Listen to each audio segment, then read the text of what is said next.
I think we're all here because we love video games, right? Like every single one of us has those games that are just those epitome of what a video game should be for us. And sometimes those games that we love, they just don't love us back. What's going on, everybody? I'm Jay. Welcome to Square Pegs. I'm glad you're here. Today we're talking about video games that we adore that just don't care so much about us. They think that we are not good at them. And you know what? They're right. So today we're going to kick things off and we're going to look at a game on the NES that I have long vowed to beat, that I have never been able to do. And it's because I'm no good at it. I think Gradius might be the first shmup I ever played. It was either that or like a proto-shmup like Missile Command or Asteroids or something like that, but I'm pretty sure Gradius is the first one I ever played. Either that or Legendary Wings. Can't remember which. So my background with Gradius is long. It goes way back. I remember playing it at one of my friend's house. I think his name was Josh growing up.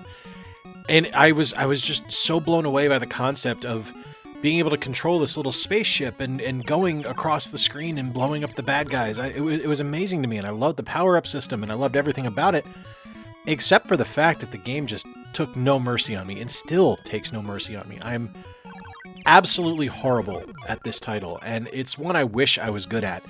And it's kind of a stand-in for like every shmup ever. There's going to be a couple other ones on this list, but shmups and me, as much as I love them, and as much as it's a genre that I enjoy playing, I am so bad at them that I can't ever claim to love them truly, if you know what I mean. Because it's just one of those things where it's like I'm so bad at it, I don't have the ability, and it's just a genre that has never clicked in my brain, despite the fact that I think they're fantastic.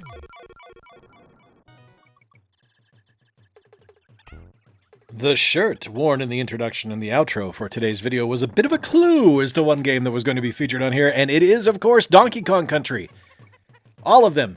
Every single Donkey Kong Country belongs on this list. I love these games. I think they are some of the best action platformers ever made. I love that it was a new direction for Donkey Kong. I love literally everything about it. It was my first real exposure to Rare as a company outside of like RC Pro-Am and Battletoads. And I truly think that these games are incredible. I am just so bad at them. I am awful, horrible, terrible, no good, and very bad.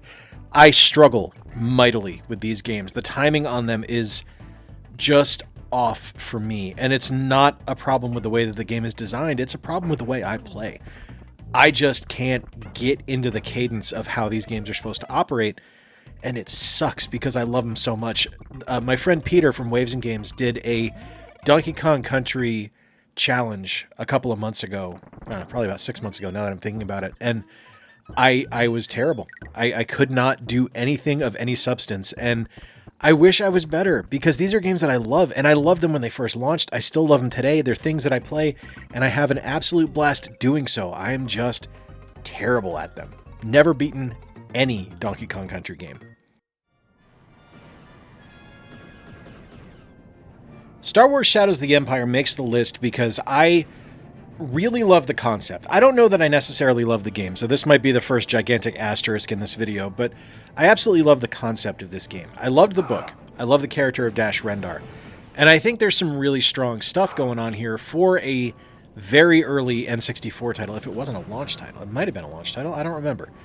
I think it was close to a launch title, because I remember playing this at my friend Chris's house, like right around the time the 64 launched. And I was impressed with it then, and there's parts of the game that I'm still impressed with today. But it is such a ridiculous challenge level, and such a thing that is hampered by just kind of like the core standards of what the N64 offered and what it was capable of doing with that controller, with the limitations on the system memory, with the draw distance and things like that, where it just exponentially increases the difficulty level of the game. And it's still one that, even with that, even with the deep flaws that the game experiences because of its limitations in hardware and processing power, it's still one I think is incredibly promising, because I think the character of Dash is really cool. I think there's some awesome set pieces in the game. There's some great concepts, at least ideas of what the game could be, and I really like the flying missions. There's some good stuff here. Just doesn't quite make a complete picture that I think is one that I want to spend the time to get better at, and I think that's where this one falls for me. Taking it back to the OG, the original release, one of the best NES games ever made, one of the most classic video game franchises of all time from Konami. This is Castlevania, the original, the first, the launch, one that I had from early on in my NES gaming career, and one that I still love and I absolutely adore, and it's one that I actually can make some pretty good progress on. Like, this isn't one I'm just abjectly terrible at like a Donkey Kong Country. This is one I have some skill at.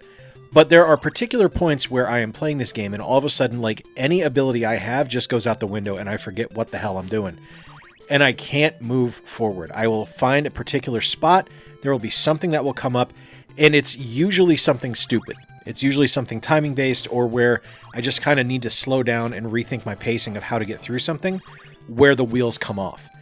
And it sucks, because this is a game I would love to beat one day, but I've never done it. And it's all because my brain just gets in the way of my ability to play it, because it's not a flaw of the game. I love playing it. It is one of the most just like serendipitous games out there to play. It's so ridiculously enjoyable. My brain just won't let me beat it. Oh, Gunstar Heroes, how do I love thee. You are legitimately one of the most beautiful video games ever made.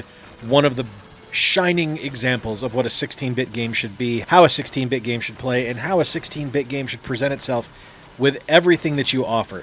Amazing music, fantastic gameplay, just like a screaming good time, just an absolute fantastic concept and delivery. Treasure crushed it. It's legitimately one of the best games of all time, and I am awful at it. I am so terrible at this title. I am just not able to advance my way through this, to be able to beat it. I've never done it. And I know people that have who look at me like I'm crazy and be like, no, this is completely beatable. You just got to do this, this, and this. And I'm like, yes, the problem is that first this that you're saying, I'm not good at it. And that sucks, because I do love this title, and I love its sequel, too. Gunstar Superheroes on the GBA is another fantastic game. But I'm so bad at them. I cannot make my way through it. They don't let me back. And that sucks, because this might be my favorite game on this list.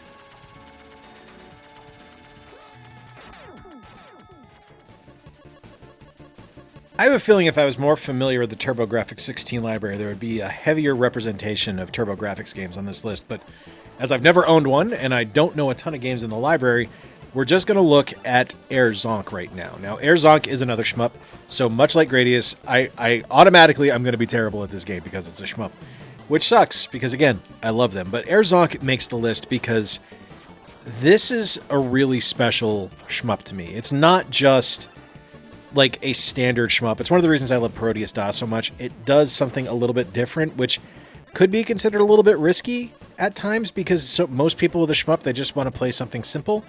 But games like this, like Cotton, like Gunbird, like Parodius, that take a risk and do something just a little bit different, that's a little bit tweaked, to make the game a little bit more compelling and a little bit more visually interesting, really, really make me want to excel with the title. And unfortunately with this one, it just doesn't happen for me. I love everything about this game, though. It has one of the best soundtracks I've legitimately ever heard. One of my favorite video game soundtracks across the board. The gameplay is awesome. The power-up system is great. The combat is fast and frantic and fun. In short, it's almost a perfect shmup. It really, really is. I just wish I was good at it.